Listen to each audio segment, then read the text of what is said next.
Welcome है आप सभी स्टूडेंट का। आज की इस वीडियो में हम बात करेंगे UP polytechnic first semester applied chemistry के बारे में।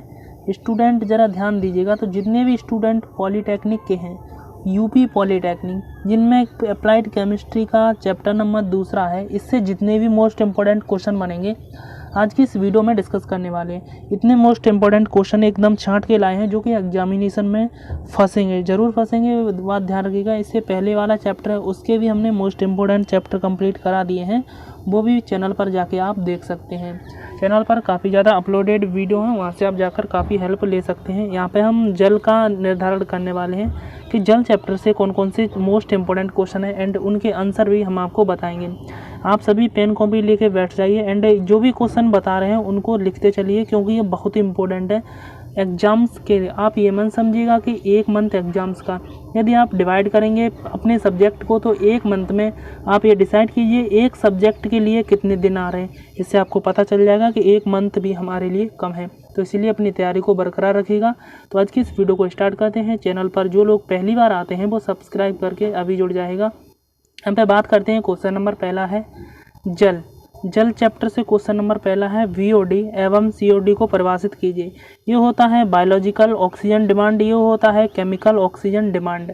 तो ये दोनों 5 नंबर में पूछे जाते हैं। ये मोस्ट इम्पोर्टेंट क्वेश्चन है, मैक्सिमम बार पूछा जा चुका है।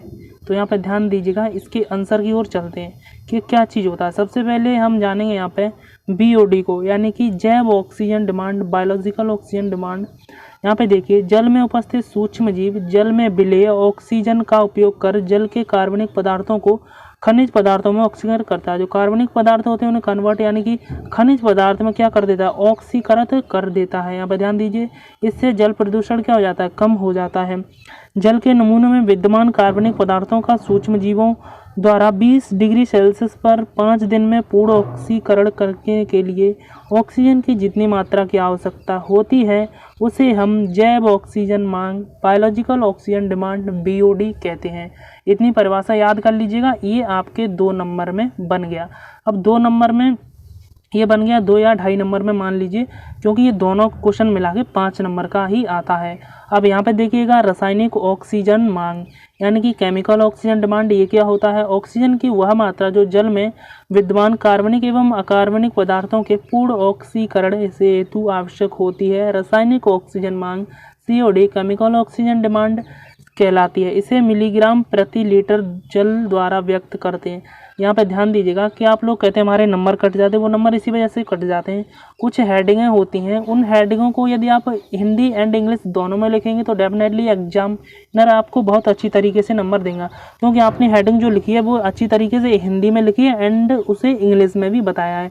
बाकी का सब जितना भी एक्सप्लेन है वो आप हिंदी में कीजिए, लेकिन जो हेडिंग है उसको कन्वर्ट करके translate and Hindi and English दोनों में लिखने का कोशिश कीजिएगा।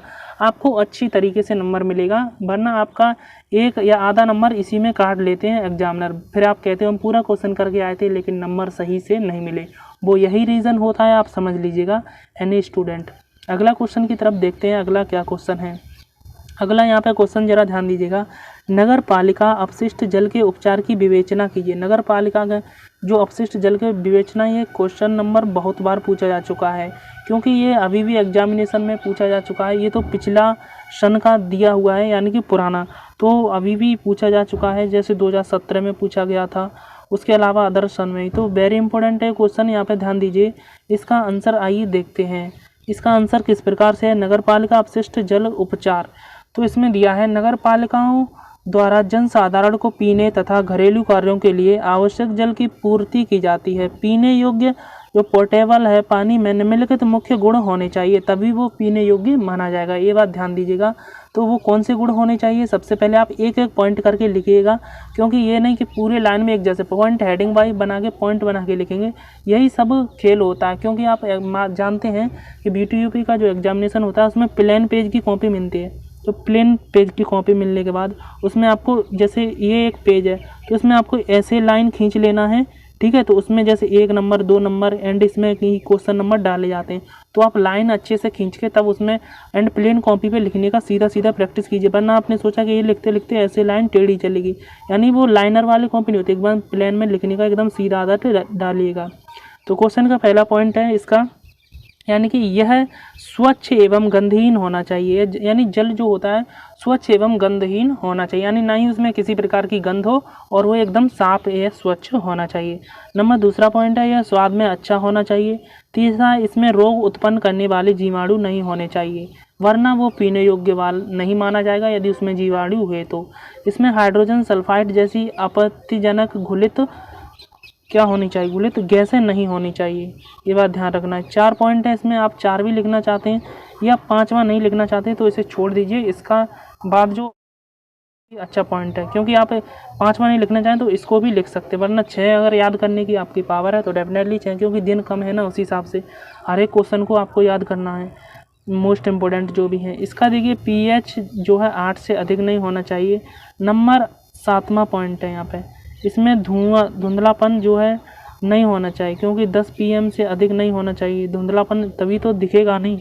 यहाँ पे ध्यान दीजिएगा, इसमें सीसा, आर्सेनिक, क्रोमियम तथा मैंगनीज के प्लस हानिकारक लवण नहीं होने चाहिए।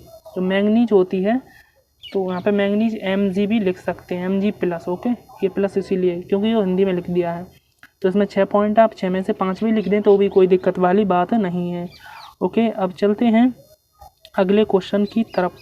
तो अगला क्वेश्चन यहाँ पे ज़रा ध्यान दीजिएगा, अगला क्वेश्चन अभी नहीं आया है, यहाँ पे है और भी पॉइंट है, लेकिन मैं आपको सजेस्ट करूँगा 5 आप पॉइंट लिख देंगे या 6 तो भी आपको नंबर मिल जाएंगे। अब अगला देखिए, नदी, झील, तालाब तथा ट्यूबवेल आदि विभिन्न स्रोतों से जल में घरेलू तथा औद्योगिक अपशिष्ट मिले रहते हैं। इसमें यानी ये पूरी तरह शुद्ध नहीं होता है, जो आपको झील में होता है, नदियों में जल शुद्ध नहीं होता है, इसमें अनेक प्रकार के औद्योगिक अपशिष्ट मिले होते हैं, यानी गंदगी होती है इसमें।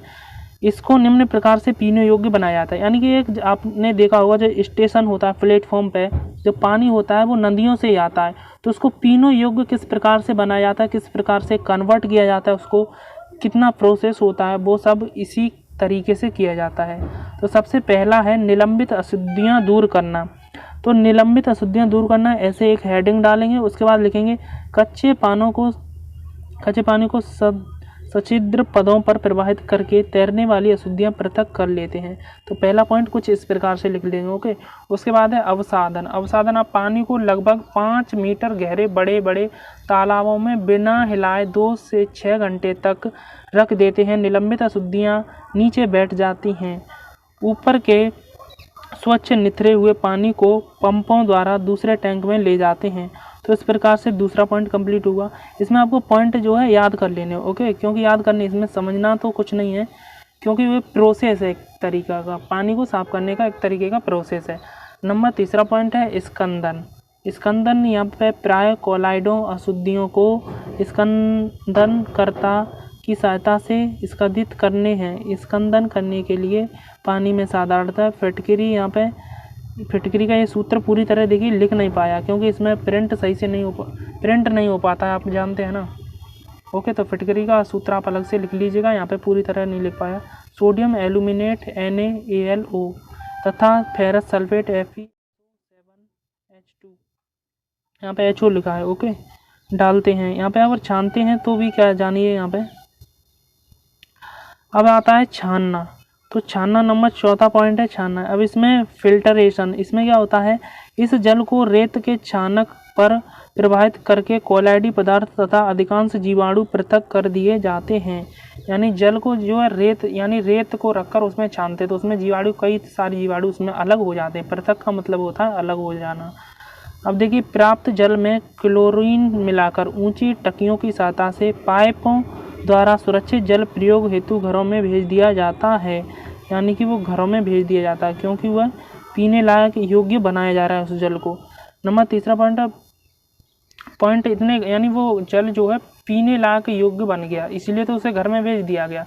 तो इस प्रकार से प्रोसेस होता है। कुछ स्टेप हेडिंग वगैरह डाल के याद कर लीजिएगा, इसको मोस्ट इम्पोर्टेंट क्वेश्चन मान लीजिएगा। अब ये भी बहुत इम्पोर्टेंट है, बॉयलर में पपड़ी किस प्रकार से जमती है एवं इसके जमने से हानियाँ क्या होती हैं।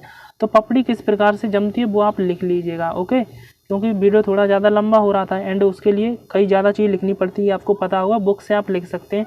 और ये चीज़ें पपड़ी जमने से क्या हानियाँ हैं, ठीक है, पपड़ी जमने से क्या हानियाँ, वो आज की इस वीडियो में कंप्लीट करते हैं। तो देखिए, ईंधन का अपव्यय, पपड़ी जमने से क्या हानियाँ होती हैं। ईंधन का अपव्यय, यानी ईंधन क्या होता है, फ्यूल जो है वेस्टेज चला जाता है। पपड़ी की ऊष्मा चालकता निम्न होती है, अतः पपड़ी बनने पर बॉयलर से जल तक ताप देरी से पहुंचता है। पपड़ी जम जाएगी तो बॉयलर तक जो है ताप क्या होगा, बहुत देरी से पहुंचेगा। इस प्रकार ईंधन अधिक लगता है। ओके, यानी कि उसको हीट नहीं मिलेगी तो ताप देरी से पहुंचेगा, तो यानी जो फ्यूल है वो ज़्यादा खर्च होगा। नंबर दूसरा पॉइंट है बॉयलर की सुरक्षा में कमी। पपड़ी बनने के कारण बॉयलर को अत्यधिक गर्म यानी कि ओवर हीटिंग, अत्यधिक गर्म यानी ओवर हीट कर दिया जाता है, करना पड़ता है ताकि भाप को स्थिर प्रदाय बनी रहे। अत्यधिक गर्म करने पर बॉयलर नरम तथा निर्बल हो जाता है। इस प्रकार विशेषकर उच्च दाब बॉयलरों में बॉयलर भाप के दाब को सहन करने की दृष्टि से असुरक्षित हो जाता है। यानी कि बॉयलरों को कुछ इस प्रकार से रखा जाता है कि उसमें जो हीटिंग है वो सही से हीट प्रोड्यूस यानी कि प्रदान कर सके। तो ये तीसरा स्टेप अब यहाँ पे देखिएगा। दूसरा स्टेप था वो विस्फोट का भय। अब विस्फोट का भय यहाँ पे देखिए, पपड़ी तथा बॉयलर की धातु के तापीय प्रसार में भिन्नता के कारण मोटी पपड़ी दरारें पड़ जाती हैं। जब जल अचानक अत्यधिक गर्म आयरन प्लेट के संपर्क में आता है तो भाप की अत्यधिक मात्रा बनकर उच्च दाब उत्पन्न हो जाता है। इससे बॉयलर के फटने का भय रहता है। ये तीसरा पॉइंट हुआ कंप्लीट। अब चौथा पॉइंट बस ये लास्ट पॉइंट है। कभी कभी बॉयलर, यहाँ पे देखिए चौथा पॉइंट, कभी कभी पपड़ी बॉयलर के वाल्व तथा कंडेंसर में भी जम जाता है। इससे इनमें असंत रोक उत्पन्न होकर बॉयलर की कार्यक्षमता एफिशिएंसी में कमी आ जाती है। तो इतना ये क्वेश्चन हुआ आपका कंप्लीट। अब देखिए लास्ट में इस चैप्टर से जो भी हमने मोस्ट इंपोर्टेंट क्वेश्चन थे वो बता दिए। कुछ इंपोर्टेंट क्वेश्चन ये भी हैं, इनको भी लिख दीजिएगा। जल की कठोरता का जो निर्धारण की EDTA विधि का संक्षिप्त वर्णन कीजिए। ये क्वेश्चन आपको मोस्ट इम्पोर्टेंट है। इसके बाद जल की कठोरता से क्या अभिप्राय है, इसके प्रकार भी लिखिए। तो जल की कठोरता दो प्रकार की होती है, आप जानते हैं, स्थायी कठोरता एवं अस्थायी कठोरता। इससे क्या अभिप्राय है वो प्रकार लिख के थोड़ा दोनों का विस्तार में लिख देना है, बस हो गया। तो इतने जल चैप्टर से मोस्ट इम्पोर्टेंट क्वेश्चन है। इन मोस्ट इम्पोर्टेंट क्वेश्चनों को जरूर कंप्लीट कीजिएगा। एंड आई होप आपको ये क्वेश्चन पसंद आए हों। क्लास कैसी लगी एक बार कमेंट करके बताइएगा।